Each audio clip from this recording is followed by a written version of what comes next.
আমার সামনে আপনারা যে সার্কিটটি দেখতে পাচ্ছেন, এটা হচ্ছে একটি ইজি বাইকের যে ঢোল বক্স থাকে সেই বক্সের একটি অ্যাম্প্লিফায়ার সার্কিট। তো এই সার্কিটটার সমস্যা হচ্ছে যে সার্কিটটা অন হয় না। তো দেখা যাক যে সার্কিটটাতে কী ধরনের সমস্যা থাকতে পারে এবং কীভাবে সমাধান করা যায়। তো আমরা প্রথমে সার্কিটটি মিটার দিয়ে চেক করব। চেক করে দেখব যে কী ধরনের ফল্ট সার্কিটটাতে আছে।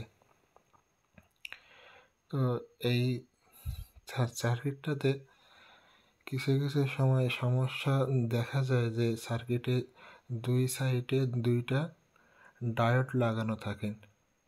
ডায়োড দুইটার মডেল হচ্ছে IN5402 মডেলের ডায়োড।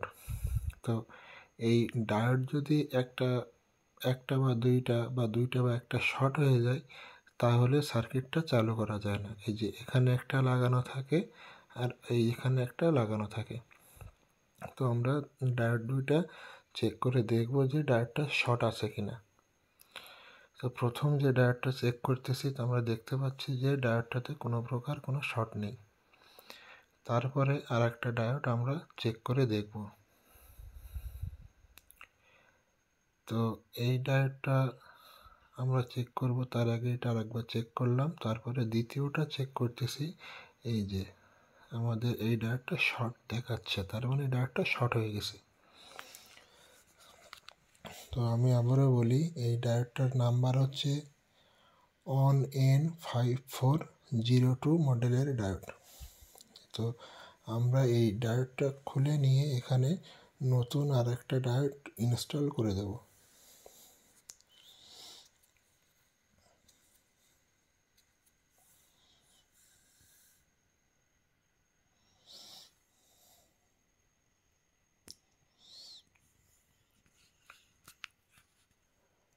এই যে এই ডায়োডটা আমরা এখানে ইনস্টল করব।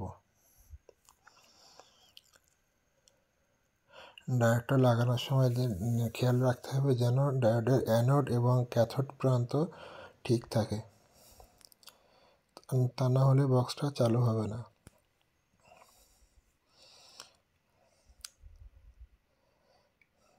এই যে ডায়োডটা আমরা সুন্দরভাবে সোল্ডার করে নিলাম।